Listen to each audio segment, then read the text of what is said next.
G'day everyone.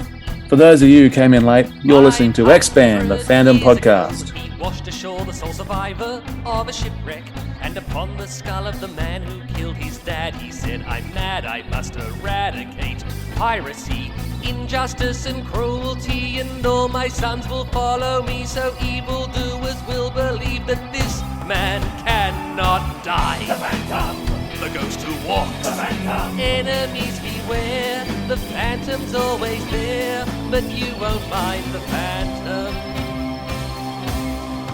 He finds you. G'day, we are the Chronicle Chamber team, and this is Expand the Phantom podcast. Welcome to the deep woods of podcasting.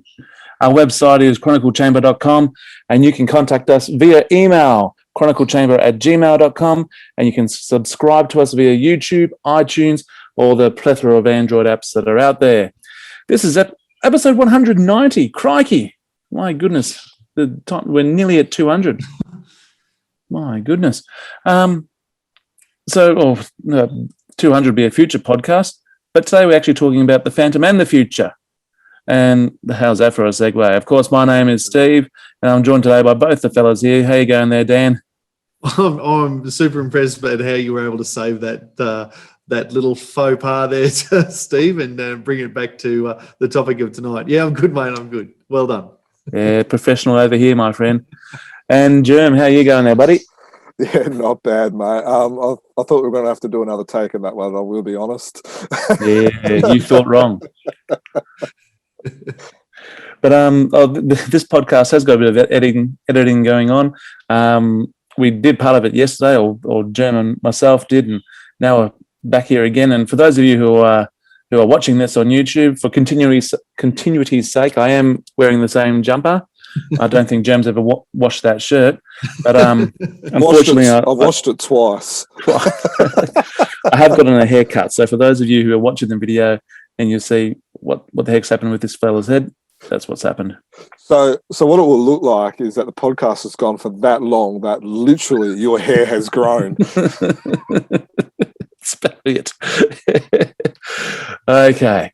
So the reason why we're doing this podcast is the second to last issue of the recent issue of Frew, so Frew 1893. There is a short 8-page story titled Forever, which features an unnumbered future Phantom and an android Phantom who takes over the legacy of the Phantom. It is such a different story, we simply had to do a little podcast about it. Now, we say little, we're not planning on it to go for too long, but already I started rambling, even in the introduction. And Jim's just shared his screen and I've lost my... I cheat. Well, I think the challenge that we were actually the challenge, the gauntlet was laid down in the message from the publisher. Well, issue, wasn't it? That is correct, and I did have that right here. Yes, even Dudley, the man himself, and I quote: "Forever," which was written by Andrew Constant and brilliantly drawn by Italian artist Massimo Gamberi, might stimulate some conversations among the Phantom fans, as it does explore a potential future for the man who cannot die. That is to say the least, without spoilers, a little divergent. Food for thought, or fodder for podcasts, perhaps. Well, Dudley, yes, absolutely. Oh, time for some fodder, I say. Let's fodder up. Yeah, absolutely. But this isn't the first story to ever have a futuristic Phantom, is it, fellas? No, it's not, mate. How about you tell us about him? Well, I'll start off and I'll give you guys a bit of a bell as well. It's nothing new. The first futuristic Phantom, and probably a lot of kids in the 80s may have been introduced to the Phantom this way, was through the 27th Phantom in the 1980s Defenders of the Earth cartoon. I don't know if that was the way I was introduced to him first, but definitely on screen and mass market, absolutely. But we've got the 22nd Phantom. Where's the 22nd Phantom coming in, Jermayn? Okay, so there's been a few of those stories of the 22nd Phantom. I guess for a lot of us, probably the one that a lot of us will know well, maybe no, is done by the Australian group, Glenn and David Lumsden, Glenn Lumsden and David DeVeries, and we just got it up on screen. So if you're on YouTube, you should be able to see it now. So this was the one that was created by Marvel with the amazing artwork. For those who are interested, we've actually got a podcast with Glenn coming up in 1 or 2 episodes as well. So that would be kind of cool as well. But there's been a couple of other stories by 22nd Phantoms as well. So yeah.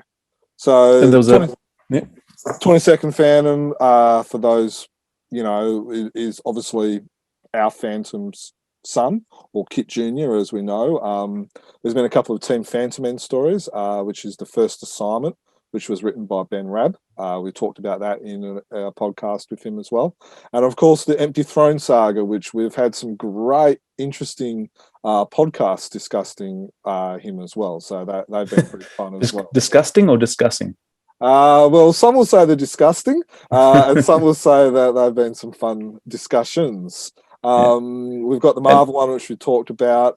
Before we go on, before we move on, isn't the first assignment in the Empty Throne saga rather than the 22nd Phantom, 22nd Phantoms? Yes, that's very good. Very good. That is correct. They featured both Kit and Heloise. Then you've also got the sci-fi TV show as well, which featured just Kit, or Kit Jr. And then you've also got the Dynamite comics as well, which is in the King's Watch series. Interesting, in the in the movie that Tim Boyle wrote, which was in another podcast, we were found out that would have also featured both Kit and Heloise as well. But of course, that didn't go to air because America decided to take out a corrupt colonel. That story still gets me. What about the 23rd Phantom, Dan? Where's he appeared? So 23rd Phantom has been just about as popular as the 22nd Phantom. I think the 22nd Phantom is probably the easy one to write about because you've got, it's directly carried on from where our current stories are. By the time you get to the 23rd Phantom, you're thinking grandchildren of the 21st Phantom, and you are starting to, and the stories we've seen are, particularly the Marvel one and the sci-fi TV show, are predicting into a future setting as well. By the time you get to the 23rd Phantom, you are genuinely having to think about future technologies and all the rest of it. So it becomes a bit more challenging. So the ones that are listed here, certainly the one from Team Fantomen, and Jerm's showing that on our screens at the moment, the Sing versus Phantom 2050. I don't actually... You don't remember this story? No, I don't. I should have gone back and read it, I suppose, in preparation for this, but I haven't. And it looks like, issue 1276? That's probably, 12 years old, that issue. Yeah. I think it might even be a little bit... closer to 15, 20, wouldn't it? Yeah, I think about that. And then this is the Fantomen cover as well. Do you remember the story, Steve? I couldn't tell you what happened. I'm thinking... I reckon I got myself confused. There's one with a computer in it, but I don't think that's it. No, that's not it. So in this story, what's interesting is it relates to cryogenic chamber. Yes. Do you remember in the Sand Singh storyline where Diagai Singh gets frozen? Yep. Well, in this story, the Singh in the year 2050, he actually comes out of that.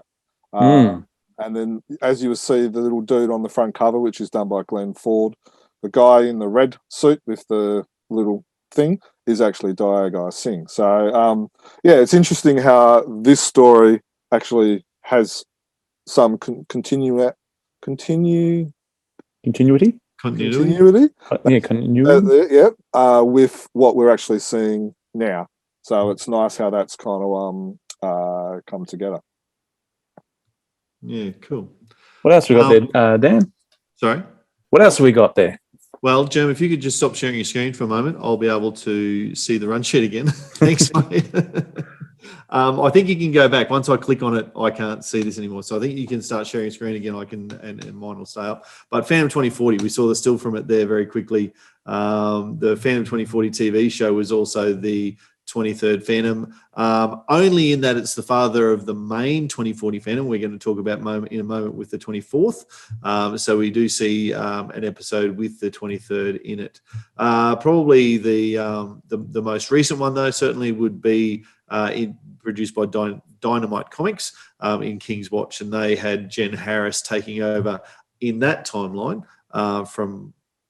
You're shaking your head, Germ. Am I good? Oh, sorry, no, you got that right. I'm just saying. Right. So in that timeline, Jen Harris takes over from Lothar, ironically, who takes over from the 21st Phantom. No, he doesn't. He takes over from some stranger who took over from the 21st Phantom. So Jen might actually be the 24th. Might be the 24th doing that maths. Yeah. It's not a storyline that's worth spending the time doing the maths on, to be fair. Yeah. Do you know what's actually interesting is if you actually reread the stories, when they're actually talking about the missing person, they actually have the word he. When they're talking about the missing person, they're going he. We wonder who he is. We've got to look for him. And so then it got changed to a female. So, yeah. Read into that as you will. Fair enough. I'll touch on the 24th Phantom as well, if you like. Go for it. In terms of Phantoms, we know, because this is the only 24th Phantom, except perhaps Jen Harris, depending on the maths, is the actual main character from Phantom 2040, the TV show. Now, we've done a podcast with the creator of that TV show, or one of the creators of the TV show in the past, so you should certainly look that up because that was fantastic. But the Phantom 2040 is, you mentioned Defenders of the Earth, Steve, as most people's first interaction with a futuristic Phantom. I think 24th Phantom, the Phantom 2040, would be most people's second, certainly of our generation who grew up watching those TV shows. Phantom 2040 was either one of your first or second real engagements with a futuristic Phantom, and again set in a futuristic setting. Yeah, I really enjoyed it. I've it's had all the the TV shows, the movie, the merchandise, the comics. It's fun. I've enjoyed it, and it's fairly true to the Phantom as well. Which is one thing that I've liked about it, is that it does stay fairly true. In both the TV show and the comics? Yeah. You've just got a lot of tropes, and, you've got Aunt Heloise, you've got, you've got the jungle sayings, you've got, trying to be true to the Phantom, and, there's the Skull Cave and the Skull Throne, the Chronicles, there's the Skyban appears in one of them. Even Melbourne gets mentioned in there as well. So you can't go past the good old Australian tidbit. Very good. Okay, so there's two more Phantoms that round out the 20s, and which ones are they, Jim? Okay, so we've got the Defenders of the Earth, which is the 26th Phantom. So we're missing the 25th, got nothing about him, so maybe there is a story there for someone. And then, of course, with the Defenders of the Earth, you've got the comic book series, and then you've also got the TV show, which we've made mention before as well. I'll just quickly run through a comic here. This is probably the best one, in my opinion, which is where you've got the brothers. I'd like to mention the one that's got his brother. Yeah, you got the brother fighting the brother. For those who are interested, there was actually a 5th issue that was completely drawn. That was in the process of being lettered. And then there was also started on a 6th issue as well. So, so that's rather interesting. You can learn more about that in our Alex Suviak podcast, who was the penciler for this comic book series. Sorry, just you can see the cover for that 5th comic book, as well as some of the artwork in our Patreon, in our P3, available to Patrons. Yes, and we've done a podcast with one of the storyboarders, Rick Hoberg, I believe it was. Correct, yeah. So we've touched upon Defenders of the Earth quite a lot. So I love Defenders of the Earth. I just think it's great. Just some of the panels, some of the work. It's a great TV show. It's a great comic. Again, it's fairly true and accurate to the lore of the Phantom as well. I don't think you can complain about that. Cool. Oh, you can't complain about the art too. It's being Alex Saville. Alex Fredders, the Inca. One of the interesting things that Alex said, if you want to go back to the podcast, is that the way the Mandrake's drawn in these comics is not actually how he drew it, and it was just Fred just basically re-inked it. And he said he's been doing, Fred Fredericks for 30, 40 years, so he knows how to draw Mandrake, and so just let him go. Just let him go. I think they were exact same words as well. So yeah. Oh, you wouldn't even bother doing too much of a pencil, would you? Just sort of stick figure Mandrake. Yeah, just like a little blob. Yeah. This is Make about sure the just as size. You do the hypnotically. rest. Yeah, definitely. Awesome. Very good. So that rounds out the 20s. I think we got one more. Oh no. From the 20s? No, we don't. Now we're moving to the 30s. 30s. Okay, So in the so 30s. hang on. Mhm. Sorry, I made a bit of a mistake. So you got the 26th and the 27th. So the 27th is the person that we see in the Defenders of the Earth, and the 26th is the father of the Defenders of the Earth hero, and so we see him in the one episode, which was the brother versus brother. So So sorry about that. Slightly stuffed up. No, you've said that. You've got it in there, don't you? Oh, I didn't say it, but it's You didn't say it. I can't remember off the top of my head, but does Jeddah ever don the costume in the TV show? Become the 28th? Not that no. I might be wrong, but no, I don't believe so. Correction. We have just done some research on that question after it got raised, and Jeddah did or was the 28th Phantom for one episode in the Defenders of the Earth TV animated series. It was the 30th episode, and the episode was called The Ghost Walks Again. She believed that her father, the 27th Phantom, had passed away protecting some people, and then so she took on the mantle and swore the oath. So that was just the one episode. If you're listening to this or watching this on YouTube, you'll see some clips or a couple of stills from the TV show. So back to the conversation. But she would be the 28th. And in waiting. Yeah, and then another interesting tidbit is that originally in the original storyboards and stuff like that, Jeddah was going to be the daughter of Flash Gordon, and Rick was going to be the son of the Phantom, and they swapped hair colors and stuff like that as well. So just one of those interesting pieces. And you have a look at some of the promo merchandise and posters and stuff, you will see that they've actually, Jeddah's got blonde hair, Rick's got dark hair as well. So yeah, it's all in the hair. Okay, and then we move into the next decade, the 31st Phantom. Now, I'm fairly certain, you'll tell me if I'm wrong here, Jermayn, but I don't think these have come out here in Australia in Frew. That is correct. Yeah. So what we're giving you now are some Team Fantomen stories. So the first 3 issues of the Swedish Fantomen Chronica featured short stories starring the 31st Phantom by Ulf Granberg and Hans Lindahl. The 31st Phantom is notable for having a high-tech right hand. Was that the same as Darth Vader, or was it Luke Skywalker, or was it the other one? I can't remember. After having lost his proper hand in a battle with the Patrol. Now, the Patrol aren't our friendly neighborhood jungle police. They are apparently a future version of the Jungle Patrol that have evolved into a crime organization. Don't know how that happened. I guess I'd be interested to see how that happened. The unknown commander must have been looking the other way. Yeah, because they are the pinnacle of all that is good in policing in the world. And in the stories of the 31st Phantom, it is also stated that the 21st Phantom was the last to live in Skull Cave. That's an interesting tidbit. The 31st Phantom is assisted by Gran, who is the future chief of the Banda and a descendant of Guran. In his third and last appearance, the 31st Phantom is trapped in a patrol ambush. As he is shot in the chest, it turns black, and then the reader learns that it was all just a dream of the 21st Phantom. All just a dream. Great.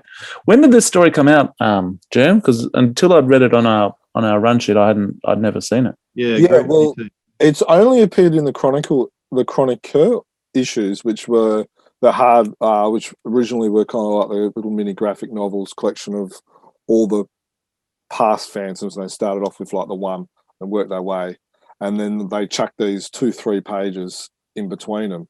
And yeah, so I think it was about the 93, 94, 95. Oh. There's the robot been out for a arm. while then. Yeah. These pictures are actually courtesy of Mikel, who has given us a translation of these panels as well. Did you read the translation and follow up on these stories? I'm getting blank looks, so I'm assuming. No, I didn't. I saw a bunch of conversation between you and Mikel, but it was a mad time for me here, so I didn't. Was that did he translate that and put it in message? Translation of all of these captions. Yeah. No, I didn't catch up on that. Yeah. So if the interest is there, let us know, and what we'll do is we'll do up an article with these photos and the translation, and then that way people can kind of have a look at it and read it while they're if this podcast has perked your interest. But I'm interested. What Frew could publish the things. Yeah, maybe. Oh, look, if they haven't been published, if they were published once 30 odd years ago, if they haven't been picked up now by Frew, they're probably not likely to. It's a long time. Yeah, I wouldn't say that. I don't know, but it's interesting. It's interesting. So, yeah, they're all the Phantoms that we have seen, and then we've got the Frew one as well. Yeah, and then we've got Andrew's at the latest one, which is unnumbered. There's no set date on it. We're going. Yeah, and this is a unique podcast because I can talk to future you, because in the future of this, when people are listening to this, you will be speaking to Andrew last night, which I wasn't there. So it's a bit tricky, but you might be able to tell me, will Andrew tell us in the future of this podcast that he had a time frame in mind for when this would be set, or how far ahead? I posed that exact question to him. And I said, like, it's unnumbered here and it just says sometime in the future, but did you have something in the back of your head just to, try and cement it? And he won't give you an answer because we want to continue to listen. So, all right, now, teaser. So let's start off there. If you had to, and I'm the type of person that likes things, neat. I like, not better say, show that camera around that room again. My Phantom room. Besides, I like to have my Phantom stuff neat. Where would you now? I would personally put this Phantom, who's the last of the lineage, to be after the 31st. So say like the 32nd Phantom or something like that, because it fits with what we've just discussed and what we've talked about and stuff like that.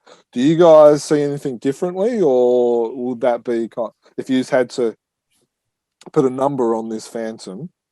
Oh, look, until I read the run sheet for this podcast, I wasn't aware of a 31st Phantom, to be honest. So I never really thought numbers for forever, but I certainly thought years from now in terms of the apocalypse, which is what's happened in that world. And so I'm optimistic and put that at maybe 150 years from now. And then which number is it? It depends on, do you think the 21st Phantoms existed in the 30s or the 1930s or the 2020s? So, and that's the fun of comics. Everything's fluid. Isn't it? Yeah, exactly right. So you can put him wherever. Let's just say a Phantom is going with your years, Dan, 150 years, say 20 years in your role of the Phantom. So, you know, say 20 to 40. That's 7, 8 generations. We're at 21 now. So you're looking at Defenders of the Earth, Phantom. 29 Phantoms. Yeah, perhaps. And this relates to one of the questions that I've obviously I've added in the discussion points, connected lineages. We've just gone through all of these random peoples. Not one of those stories is a Lee Falk story. It needs to be pointed out, and that we can have that discussion when we think about the law. Well, in saying that, Lee Falk did add Defenders of the Earth into the newspaper strips. So technically. Yeah, I thought. Yeah. So and you're right. If we're going to have any one of them as law, then it would be that one. But I would dispute you on the question that Lee Falk added it to that. I think it was added to the Sunday stories. I don't know that Lee did it. Well, you could also then go the fact about the stuff that Alfred Bester wrote and put into the stories as well. So no, so, and that's where the Defenders of the Earth, I'm happy enough to go, okay, they're law. I'm not querying. Okay, so the point still remains that all of those were done by different authors. Lee Falk at best had a fingernail in one of them. So how do we connect those lineages? Are we honestly supposed to think that the 4 different versions of the 22nd Phantom are somehow all the same person, who all somehow have the same? They don't. All of these stories exist in isolation, and just because someone has written Defenders of the Earth with the 27th Phantom, there's no way that 27th Phantom is the descendant of the 24th Phantom from 2040. They're different worlds. Yeah, so they're also different years as well. Like you look at the 24th. You look at the 24th Phantom, which is from the TV show 2040, and then you're looking at the Team Fantomen story, which is the Singh versus Phantom in the year 2050. So that doesn't exactly work out. And then if you're looking at where we are now, we're 2020 and we're still in the 21st Phantom. So I think you're right, is that it doesn't match up. I think the best way of putting it is you could either put it as the what if, or you could do it as, if anyone's ever watched movies where it's talking about the future or anything like that, there's all these possible tangents and different alternatives that you could go depending on the choices and multiverses, the choices we make. There's the new TV show Loki that's going to be coming out as well, which is going to one of the most famous DC ones. Flashpoint. Flashpoint. You ever seen that one? Big thick. I'll work my way through it. Yeah. So that's how I would do it. Is that these are all possible alternative universes or a what if. And the way Andrew's done it by keeping him unnumbered. Yeah. I think that's a brilliant way how he's done that. Mm. It's interesting, and again, if I'd been part of it, but and so I don't want to dwell on forever, if you like, because I know you guys are going to talk about it with Andrew at the end of the podcast. But he has also, in a sense, ended the Phantom line and or ended the biological. Yeah, certainly. And then the implication is that this android will probably live forever as this mechanoid. And again, I know you've talked about, and it's interesting because he's got the 21st Phantom's memory or whatever. And let's be honest, the 21st Phantom, it does live on forever in today's life, and it is our current Phantom. So I'm not to be honest, I'm not sure if that's a bit of a bit of fun that Andrew's had with it or not, but it's kind of funny that the Forever Phantom is going to be the 21st Phantom, which we're currently seeing. Yeah. So you can still use a character that everyone knows, and just put him 1,000 years in the future. Yeah. So I guess rather than focusing on that one story, but do you guys like future Phantom stories? Like we often have spoken in the past, particularly with Team Fantomen, about our love or lack of for historical stories. What about future science fiction-y type stories, which these all fit into? They're future stories. Do you like them in general? I think the Phantom really lends himself to both. So we've got the rich history of the previous 20. It's a big part of of who the Phantom is, why not give a couple of future ones that, what if type things? Don't make them, I wouldn't say canon or, stick by any rules, because it's comics and you can enjoy some freedom. But just to say this might happen in the future, I don't mind, as long as they're a good story, and they're an enjoyable romp where the Phantom is the Phantom, and not Batman or the Flash or something like that. Then there's a place for them. I don't want to read them all the time, but every now and then is good for me. Yeah, I tend to agree with it. It's a good question. We've got in a sense we've got two timelines, I guess you could call it, with the 21st Phantom, and then we've got the Empty Throne saga, which is in a sense a separate timeline. I think it's fun. You're right, Stephen. There is a lot of freedom and ability to have it. Like, the Phantom is the Phantom. He's got the different lineages that's in the past. Why not a couple in the future as well? But I think the point that you made, Stephen, about this fact that the stories have to be fun and enjoyable. If they're not fun and enjoyable and it's just like, oh my gosh, what is this? I think it's going to lose its appeal rather quickly. So I must admit, I'm not completely sure on this Android story. But that's another question which we'll ask. But as long as the stories are good and fun, I don't see a problem with it. And what about you, Dan? We know how a stickler you are for the strip. Yeah, no, I do. I don't mind at all. I love a bit of science fiction in my general reading outside of the Phantom, which happens from time to time, and I don't mind a Phantom set into the future. And as you've said, Steve, like the scope for the character to do that is because he's a dynasty hero, following in the footsteps of their fathers. There's so much capability for that, whereas a Batman set 150 or 200 years in the future makes no sense, because how could he possibly live that long? So I do like that. I do like that aspect of it, but it does bear in mind, and you've said, Steve, there about the authors have got freedoms to not be stuck in law and that sort of stuff. It bears to mind. Well, what are the non-negotiables then? What things must a Phantom generation have to make it really a Phantom? What are the things that you would say, okay, fine, make a 28th Phantom, which is still vacant at the moment, or 29th, but you must include these elements, otherwise you've stepped too far and it's not the character anymore. Yeah, I think it has to be the Phantom. Whether it's what are the characteristics to make the Phantom?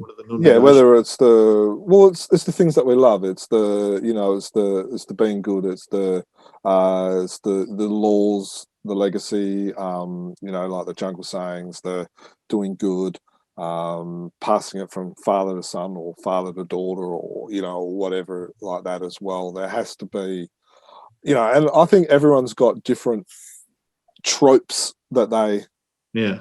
But I think if you're going to be creating a future Phantom, you can't throw that all in the bin. Yeah. Well, you said, for instance, with the 31st Phantom, we find out in that, didn't you, that the 21st Phantom was the last one to live in the Skull Cave. So Phantoms that are no longer in the Skull Cave, are you happy with that? That doesn't really bother me too much. Anyway. Yeah. See, that doesn't bother me, because we've seen it with the 2040 Phantom, where he had to move, and because of stuff. The 27th Phantom, which was the Defenders of the Earth one, he had to move away from the Skull Cave and the jungle. Yeah, but that's still his home. Yeah, it's still his home. But I guess if he suddenly switches from, say, Bengala to New York and becomes a city crusader, yes, I have a problem with it. But if there's a reason why he has had to move, and it's actually part of the story, and again, if it's a good part of the story, I don't have a problem with that. As long as, and we've seen it on YouTube. If you're on YouTube, you'll see the images that we've shown. You'll see that he has come back to the Skull Cave as well. So I think there's a lot of if, buts, and maybes. But if it's if it's part of the storyline and it makes sense and it's a good part of the storyline, I don't have as much of a problem with it, as long as it's still recognisable as our Phantom, as a Phantom.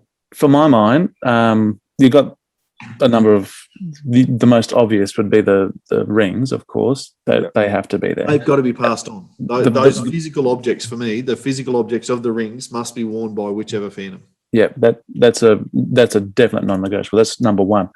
The mask, of course, the whiting of the eyes and what have you. Now, up until the last month or so, the costume would have to be as similar as possible, because and I'm going to get onto the current Sunday in just a second, but up until then, the only real difference between Phantom 21 and Phantom number 1 has been the boots and the weapon. Accessories. Yeah. But now you're looking at the current Sunday story, and there's differences in the costume. Yeah. And you see that for the time. Yeah. So I don't mind that quite so much now, I guess, because now it's come into the strip. But it's still got to be absolutely recognisable as the Phantom. No, I was about to say purple, but whatever country you're in, you got to have the. I'm going to say for Australia, predominantly purple. You got the stripes on the trunks. You got the good, got the belt or some with the skull motif there. Preferably not a skull all over the suit as per the movie.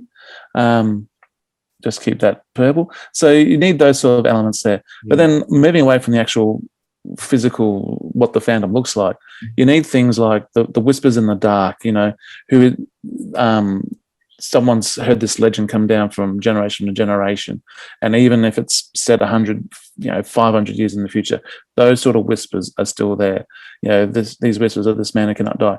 My great-grandfather told me about it. You still need those sort of things, which a futuristic story really will lend itself to. I'd love to see a futuristic story where they go, my great-great-grandfather had a JPEG of the Phantom. That's purple blur, and you go, see it the same guy. I downloaded it off his MySpace. Have you been watching the UFO thing on Channel 7, Dan?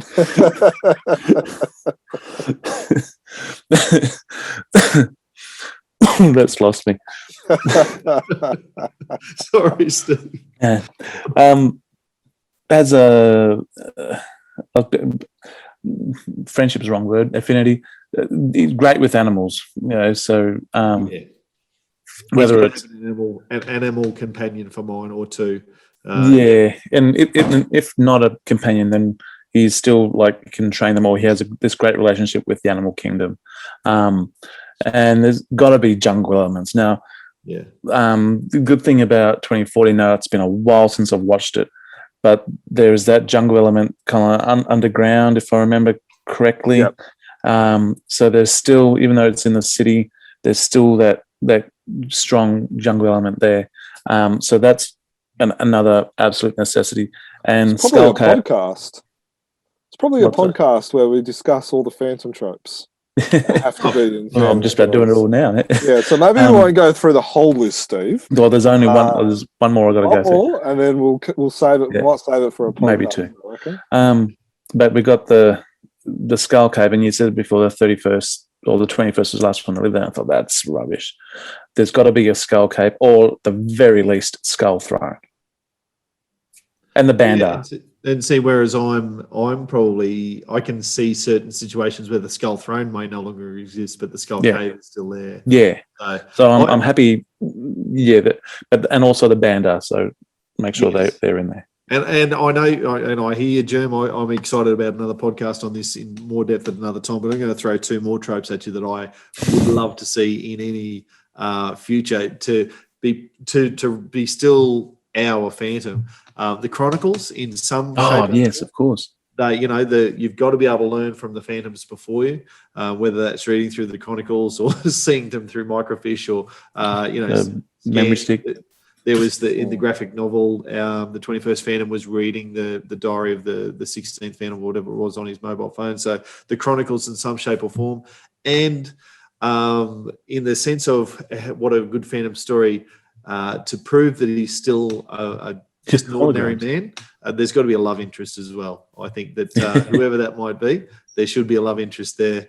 Well, there needs to be a future Phantom. Correct, and to just ground whoever this Phantom is to go, you know what, there's more to life than just detective work and crime fighting. So because he's a family man. The Phantom's the family. It's all built on family. Correct. Yeah. So in a lot of those future Phantoms, there is always the Chronicles actually are mentioned. Like in the 31st Phantom, he's reading it and stuff like that. You know, in 2040, he's always looking at I guess video diaries of his father. And stuff like that. So the Chronicles, and you know, let's face it, that is the name of us as well. So, you know, moving on, would you like to see more of these type of stories, or you kind of like, no, I'm kind of happy with that? Well, like we said earlier, every now and then, but don't flood the market with them. Yeah, I'm with Steve on that. Like, that's more than enough future Phantoms, I think, at the moment. You know. Yeah, probably see more of Andrews at the moment. I'm not chasing them. Yeah, it will be interesting. So, okay, so a follow-on question is there room for more 8-page stories of Android Phantom? Well, this first story has really lent itself to it. And do you think we can get a sponsorship from Google or something? Why? Because he's the Android. So I've been calling him Robo Phantom, like Robocop. Come on, Steve. As the grandfather of dad jokes, surely you should have got that one. And that I was going to ask earlier if you ask in the future, Andrew, if he's written a sequel to it, or if this is the start of a longer story, and I'll leave that up in the air at the moment, but. I don't know. That would be the moment where you actually have to build worlds, because you know, there's been some steps in that 8-page forever story as to what the world might look like and why we've ended up there, and there's lots of questions that are being asked, I should say, in that. And there's stories on both sides as well. Yeah, exactly. So it could work really effectively as a prologue to the whole story, but. It would depend where Andrew wanted to take it in terms of world building from there. Okay, so here's another question. So Andrew's also doing the Phantom Crusader stories, which is the Christopher Diant, who may or may not be who had Phantom tropes back in the 12th century or whatever. Would you rather read those stories, or would you rather read a Phantom of the future Android? Dan's face gave him away right just then. I can't see Dan's face, so let's and on those on YouTube. And unfortunately, Dan, your facial reactions don't go very good for audio. So, like, you know how sometimes you get, and I mean this with absolutely no disrespect to Andrew, because I love him as an author, but I think you would appreciate what I'm about to say. You know how sometimes they ask you which one's your favorite child, and that's an impossible way to choose. That question's like asking which is your favorite, like, anal wart. I don't know. Like that came out really badly. I couldn't think of a better way. I don't. Sorry. So does that mean you don't like Future Phantom? Look, I certainly don't like the Crusader Phantom. Okay. So what about the Future Phantom? Let's move away from. That would be my preference of the two, I suppose. Okay. Only because I'd want to see a second one before. So yes or no answer, Stephen. Would you like to see more of Phantom of the Future? Or compared with? Or you can sit on the fence. I want to see the next part of this story. Yep. Okay. All right. Well, I'm going to do a you, Stephen, and I'm literally going to sit on the fence. I've we've talked about this for 2-3 weeks, this podcast, we've talked about the story. We've done the podcast. We've had a chat with Andrew. I've talked with other Phantom fans from around the world and all that. And I still don't know what to make of this story. Like, I like aspects of it. I like that there's Phantom tropes in it, that there's scope and all that. But a part of me is like, I don't know if I like the idea of no more Phantom, no more biological Phantom, and I don't know. But I will say that I'm more of a history person. I'd rather watch a movie about, what happened in the history than Star Wars or Star Trek and that type of stuff. If that. So you'd rather see more historical Phantom stories rather than future Phantom stories? Yeah, but in saying that, I don't want to see Gladiator Phantom or Phantom Crusader or something like that. I didn't like those. So Phantom Crusader v Phantom Forever, you would go with Forever? I would go Forever, which that shows just how much I dislike the Crusader and the Gladiator and that type of stuff. Yeah, because I'm with you. The thing with the Forever short story is it does raise the question of the next part would have to be, right, Phantom's an android and we go from there. There's no more human involvement. And that doesn't sit well. That's what I like about the Phantom, is that he's human. Yes. And maybe it's taken me 3 weeks to actually get to the point where I am really uneasy and unsure and sitting on the fence, because the story is great, the art is great, the concept is great, but I think I'm happy. I think I finally understand why I'm on the fence now. Is that what makes the Phantom is his human side. Is that we could be the Phantom. Yep. We don't have to be bitten by a radioactive spider. We don't have to fall into a vat of something or have $1 million to be able to, have a flying robot suit or something like that. People are born into families every day. And if you happen to be born into the Walker family, then you're the Phantom. Yeah.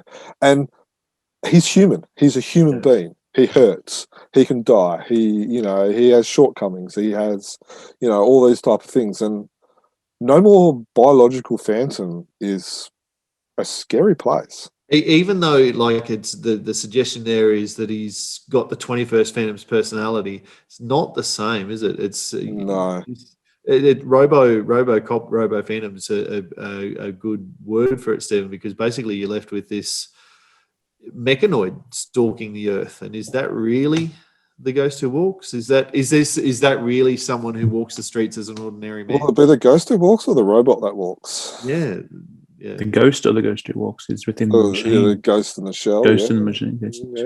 I also think I haven't watched Blade Runner, but I'm getting that sort of idea at the moment too. Yeah. So I don't know. There's a lot of questions, and I think this is why I'm so excited about this podcast. And it'll be interesting re-listening to it as it's all edited together and stuff like that. I think there's going to be a lot of other fans that are. Oh, actually, sorry, I'm kind of shooting ahead, but I think there's a lot of other Phantom fans that are probably in the same boat where they're really not sure what to think of this. So I'll tell you what now. I reckon this is a good time now. Let's go to the man himself, the fellow who wrote this story that got us talking about it against recently. So here's our interview that we alluded to earlier that Jermayn and myself had with Andrew last night. Just if you happen to be listening to this on a speaker, you've got kids around or something like that, I think it's only Andrew. I don't think myself or Jerm did it all. Dan tries to help out, yeah. There's a little bit of swearing. Just getting you ready for that. It is my great pleasure to welcome Phantom author and all-round top bloke, Andrew Constant. How are you, mate? I'm good, mate. How are you? I'm very well, thank you. You're staying warm? You're staying safe? Oh, I'm staying something. I think I'm just staying ensconced in my room. I never seem to leave it anymore. It's either I'm working or I'm watching something these days. So, this is my idea of going out right now. It's safe as well, so that's the good thing. Yeah. Now, of course, many readers will know you from your stories, which are set in the past. with your work on the critically acclaimed Kid Phantom series with Paul Mason. I can say it's critically acclaimed because we're critics and we acclaim it. Thank you. But you know, Stranger to Stories Set in the Future. I think it was late last year or earlier this year. You're also part of DC's Future State storyline, writing 2 issues of Nightwing. There we go. Yep, there he goes. Great fun that was. Love the hell out of it. Good. Well, I enjoyed reading them. Oh, thank you. I might start with this question then. Though just thinking off the Nightwing, is there much of a? Did you have much freedom with the Nightwing, or did you have a certain constraint that you had to stick to? It was interesting insofar as I came to a world that was already very fleshed out by editorial and DC itself. And whilst that sounds like that might be an implication that I was constrained, it was actually a lot of freedom, because a lot of the time when you come to creating your own worlds, the biggest enemy you have is a blank page. You don't know, there is no direction where you cannot go in. And with Future State, they already had a world mapped out. They understood where they were going with it there, and they did have what you would consider constraints, but for me were just story points. And what that allowed us to do is to have a really nice space to play within. So yeah, there were constraints, but really they were just saying, this is a story we want to tell. Would you like to be a part of it? And it was actually an enthusiastic yes. Oh, very good. Yeah. So yeah, I had a hell of a lot of fun. Have you got any more DC work lined up? I got something small in the next few months, just an 8-page thing, but it hasn't been announced yet. Hope there's some more down the line, but we'll have to wait and see. Like I never know what's happening until it happens. So, I'm like everyone else. It's like, what's going to happen? Stay tuned. But yeah, no, I've got one more small thing I'm doing, and if they want to give me more work, I'll jump at the chance. It's always great fun. Okay. Thanks for that, Andrew, about Nightwing. Right. Now we'll move back over to the Phantom again. So yeah, the Future Phantom story that appeared in 1893. Yes. What was it called? Forever. Yeah. Where'd you get the idea for this story? I've always liked writing characters' last stories, basically, and it started when I was quite young. After I read, there's a very famous Hulk story called Future Imperfect, which is considered by many to be the last Hulk story of all time. It's Hulk travels to the end of time, and he has to fight himself, and basically the world ends and everything's terrible, which is a great story as far as I'm concerned. But I've always wondered what my last Phantom story would be.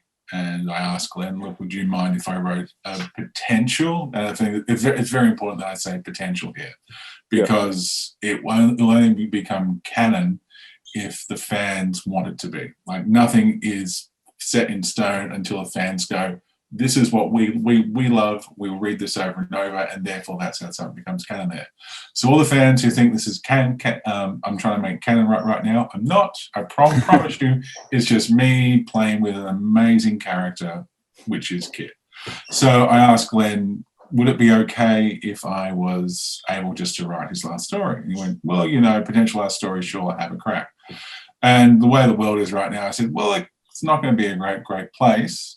So what would it look like? Like if the world was ending there and everyone was basically dying off, the Phantom, being who the Phantom always is, knows no matter what, Earth needs a protector. So, of course, he would create a backup contingency plan there, which, of course, has to be, the 21st Phantom, considered by me the greatest Phantom of all time. I'm not going to argue. Of course, no argument here. No argument here. So Jermayn stayed quiet. Yeah.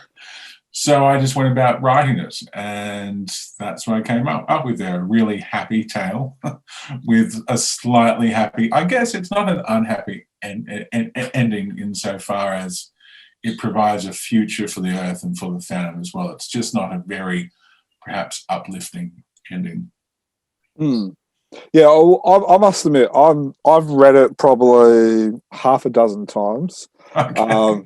and I still don't know what to think of it. It's it's, you know, like I like aspects of it. I like the fact Right. that, you know, that the Phantom, in a sense, is there's always going to be a Phantom, and that's Right. the legacy that you know, that we all love about the Phantom. But yeah, I still don't know, and that's one of the reasons why, you know, we've wanted to do this podcast, is because I reckon there's other fans out there that are don't know what to think either. So Right. yeah. Well, that's a good thing about a story like this. It's not set in stone. It's not the definitive ending of the Phantom. There, we're not saying this is what's going to happen to him. Yeah. It's a future idea which potentially may or may not come true. It's a potential timeline.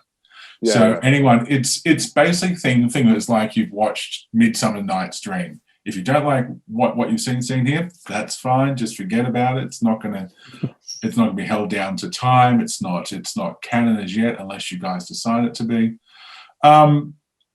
Yeah, look, I think it's interesting insofar as I've done something which the Phantom's never happened. Well, it doesn't happen much with the Phantom. Is that I gave an end to the genetic lineage of the Yeah. Phantom there, which you know might be a bit contentious for some, but at the same time, what I was trying to do was say, no matter what, the Phantom will survive. Yep. Kit Walker, the 21st Phantom's considered by some greatest of all time, will always find a way to triumph. And even in the face of a nuclear holocaust, even in the face of genetic death of his lineage, he is still around to do the right thing no matter what. And I think that's a pretty powerful message there. The Phantom endures. And I think that's what I was trying to say. The Phantom does endure. Yeah, completely agree. Yeah, like that bit, you know, I really do like that. I like how, yeah, you know, Yeah. I just, and I guess it's because, you know, like there's so many questions still to be asked, to be answered.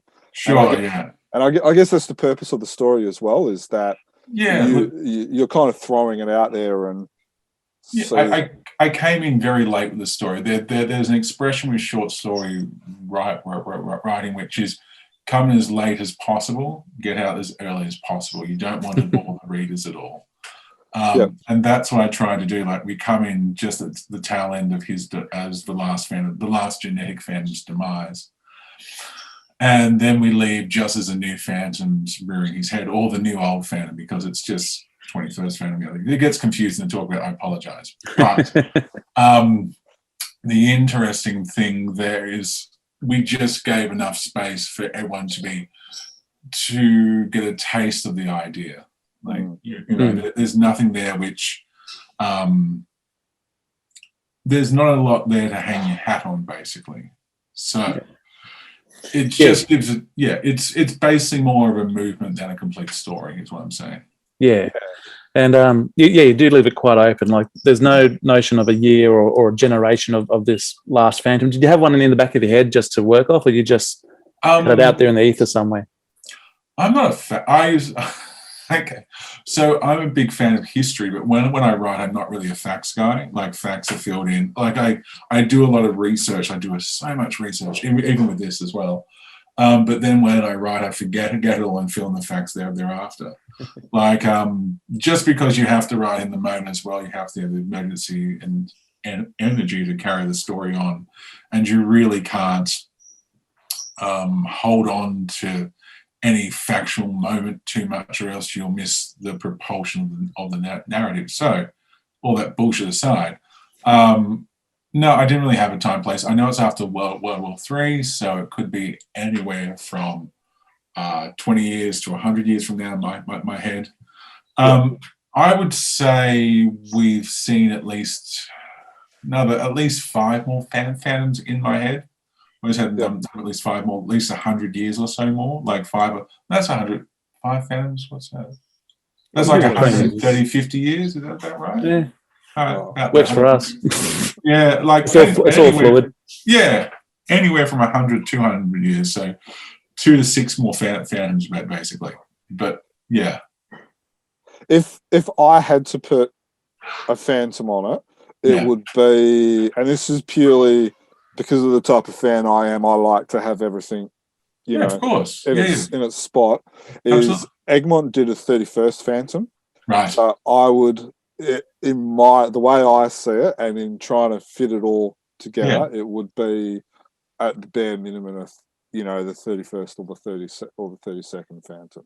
Of course, that makes perfect sense. Like you already have a chronology in place, and this just slides in really nicely, basically, which is very nice. And I like how you haven't shoehorned yourself or put yourself set in concrete by saying 150 years down the track or 10 generations. You've basically left it open for us fans to play with and think about and stuff like that. Well, the fans own the character, really. I write what I want to write, and you guys decide what you think of it. There's a little expression called devil the author, basically. I may have intent with my work, but once it goes out there, it doesn't matter what I meant it to be.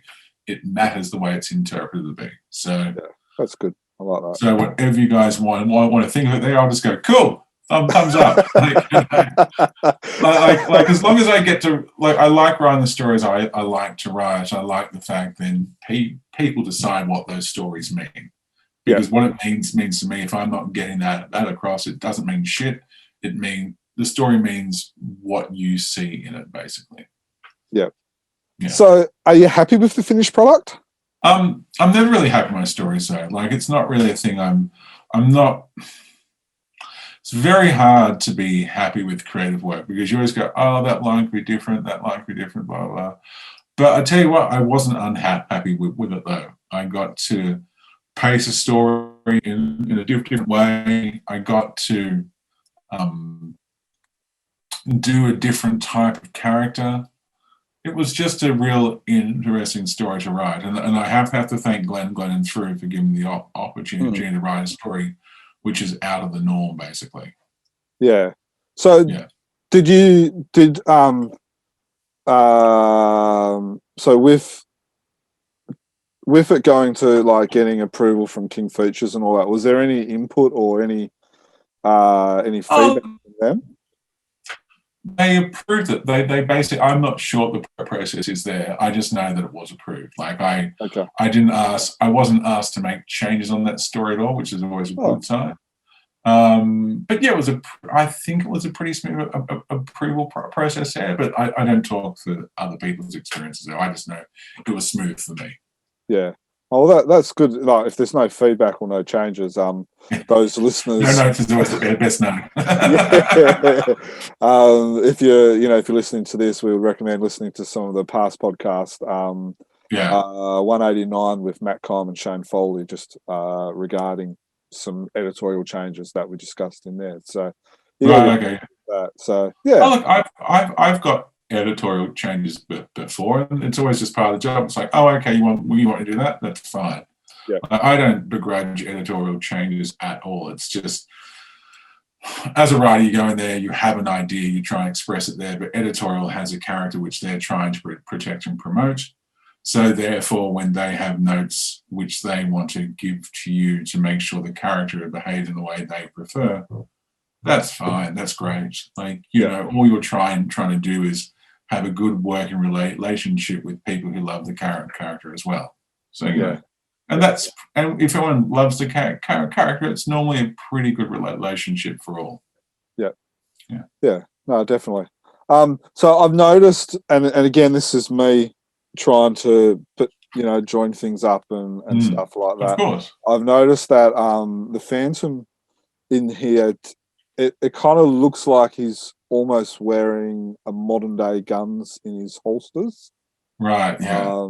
So I'm not sure if that was, if that's kind of like a miss from Massimo, the artist, or not. But I've kind of noticed that. But with the rest of the technology and stuff like that, you can tell it's not kind of current day.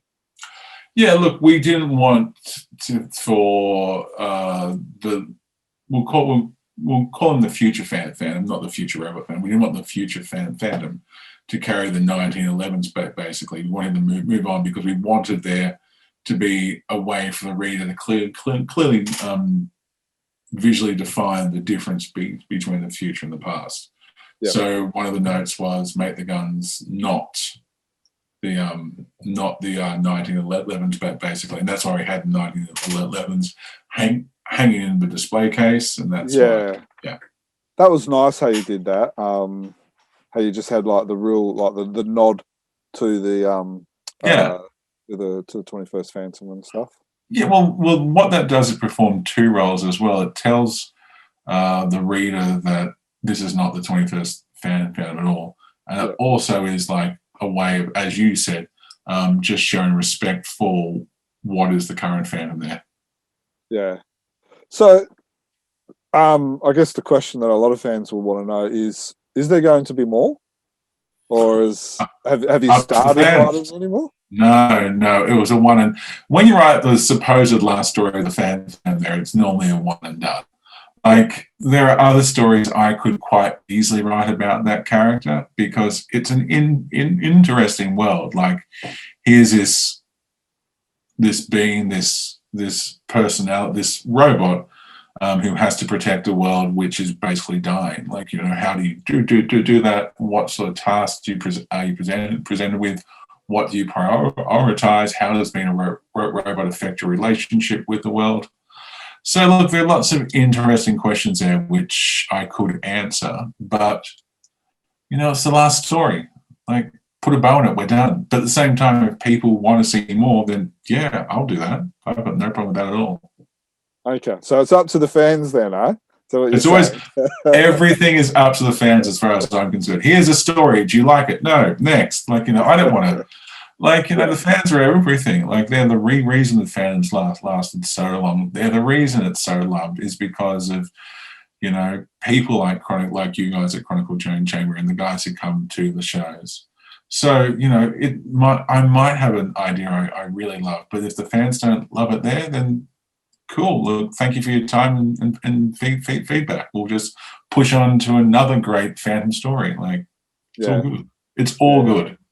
Yeah, no, it's it's I like that philosophy. I really do, and I think it shows respect from you as well to the character and to the fans as well. You have to like it's the longest running comic book in Australian history. The reason is because of loyal fans who respect and love the character. What I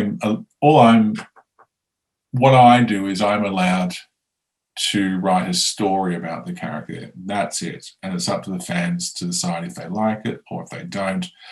And if they don't, we'll just do something else. Like I have a very lovely job. And if I'm not respectful of the fans about the work I do, then you know I don't deserve this work. Yeah. Oh, that's good. I've really enjoyed like your time just kind of learning a little bit about your thought process with the whole story and all that. Is there anything that we've kind of missed about the story? We did promise this was going to be quick as well. So no, it's fine. It's all good. I don't know. Look, when I write stories they're just trying to think. Like I had certain thematic concerns I was trying to get across. There are certain linguistic things I was doing there which I thought would be interesting for a last tale. But, you know, those are just things I do for myself. If people pick up on it, it's great. Like, as I said, I might write a certain story for myself, and that's fine. Yep. But the only thing that really counts is the story which people read, which can be vastly different from the story which I try to write. So it doesn't really matter what I meant to put in there. It just matters what you guys think it is.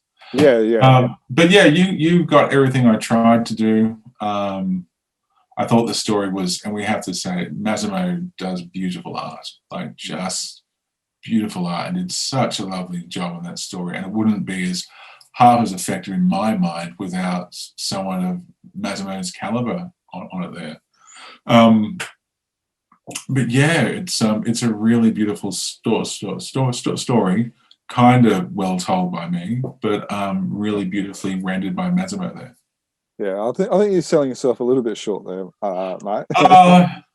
well, we're all friends here. You know, I don't have to overplay my hand and promote myself. I can just have an honest conversation here with a few fan men and women. But yeah, look, you know, I don't think I'm a bad writer at all. I just don't know. Now I do sound like an ego right now. I don't know how good I am. I don't think I suck, but I don't know how good I am. I think that's healthy as well. Once you think you're great or you're really, really good, I wonder how much you actually develop there. So I'm still trying to do new things and try to do different things in my work. And I think my Phantom writing's evolved as well. But yeah, you know, I think it's one of my favorite Phantom stories I wrote, but I'll have to wait and see if it's one of the favorite Phantom stories of the fans. We'll soon find out. Yeah. Well, Phantom fans out there that are listening to this, make sure you comment. Make sure you let us know what your thoughts are. Did you like Please don't write me any nasty emails. It's not on my wall. So just keep your comments on Chronicle Chamber, so that way, you know, yes. But any fans out there, whether you liked it, you didn't like it, you're still sitting on the fence like myself. I give Steve a lot of stick generally for the person that tends to sit on the fence, but I'm right there with him at the moment. I think it's just because like I don't know how to take it. Fair enough as well. Look, you probably weren't thinking about a future story about a character you want to read forever and ever. You don't want to think of an endpoint of the Phantom, which is fine. Yeah. Like that's fair enough as well. And the fact it's a possible future as well, I think is a saving grace for you, if I'm correct. Like if I had written the definitive ending fan story there, I think it'd come at me with a justifiable pitchfork. And that's fine as well.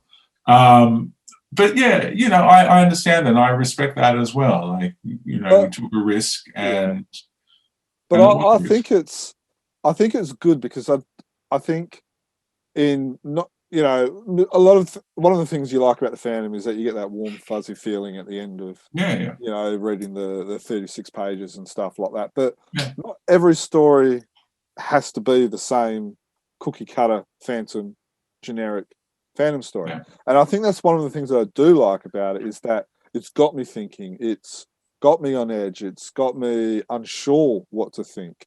You know, and so it's different. It's you know, and I think that's done brilliantly because, you know, it's going to create conversation between fans. It's you know, when it came out, you know, no jokes, between my personal contacts, Chronicle Chamber contacts, we had 5 fans in the first day just say, "Oh, I'm looking forward to you discussing this on the podcast," and you know, "Have you read this yet?" and stuff like that. So that can only be a good thing.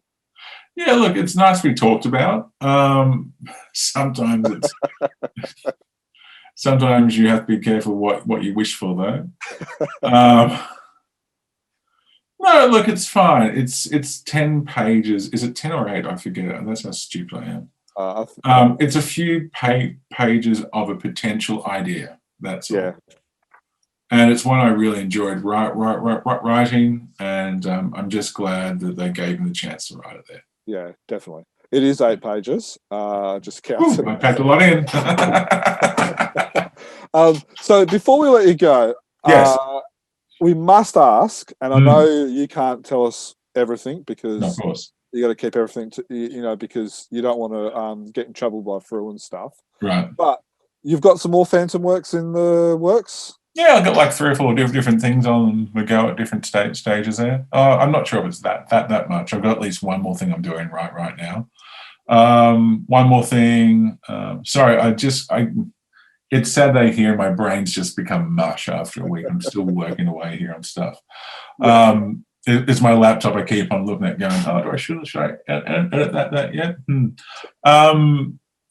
But yeah, no, I've got a lot more stuff to go, hopefully, with Frew. Like I've got one more thing coming up soon. I've got the graphic novel, which we discussed, Frankenstein and the Phantom, or Frankenstein's Monster and the Phantom, I should say. That should be out sometime this year, and I'm very excited about that. Yeah, there's lots of good stuff coming around the corner there, I hope. And there's lots of good stuff by other artists and writers as well. Like there's a really good stable of talent there. So there's things to come. Watch this space, as they always say, which is a terrible expression. What a shit thing for me to say. I apologize to everyone. So there's still some stuff to come. Awesome. Well, I really appreciate you joining us, Andrew. I know it's a Saturday evening for you, and Good. I appreciate you spending half an hour, 3/4 of an hour with us. That's cool. Getting behind your brain and all that. For those who don't know Stephen, funny, we're talking about World War III in here. He's actually currently diffusing World War III with his children. So he's dropped out halfway through this little chat as well. So from behalf of from us guys at Chronicle Chamber and from all the fans, Andrew, I really appreciate you joining us and chatting with us about Forever, the Future Phantom. It was an absolute pleasure, mate. Thank you very much. Make sure, if you're listening to this, make sure you let us know what your thoughts are. Yeah, absolutely. We look forward to your letters. Yeah, social media, drop us emails and stuff like that as well. So please let us know. Let us know whether you like the podcast, not the podcast, the concept, the Future Phantom. And if you want to know, send us an email, chroniclechamber@gmail.com. Yes. Yeah. Or we've got our socials, Chronicle Chamber, of course, on Facebook. Yeah. Or on Instagram. Just if you search Chronicle Chamber, you're probably going to find us. Yeah. And of course, our website, chroniclechamber.com. And please make sure you hit the subscribe button on iTunes, Spotify, or apps like Podbean, Player FM, Castbox, Listen Notes, or hit us a like and a subscribe, ring the bell and all that sort of stuff on YouTube. We get to see our fantastic unmasked mugs. All right. Well, on that note from me, thanks very much, guys. Happy fandoming. Happy fandoming and happy future fandoming. Happy fandoming, guys. Just not too much future fandoming. We still like the present phantom. On the skull of the man who killed his dad, he said, "I'm mad, I must eradicate piracy, injustice and cruelty, and all my sons will follow me, so evildoers will believe that this man cannot die." The Phantom, the ghost who walks. The Phantom, enemies beware. The Phantom's always there, but you won't find the Phantom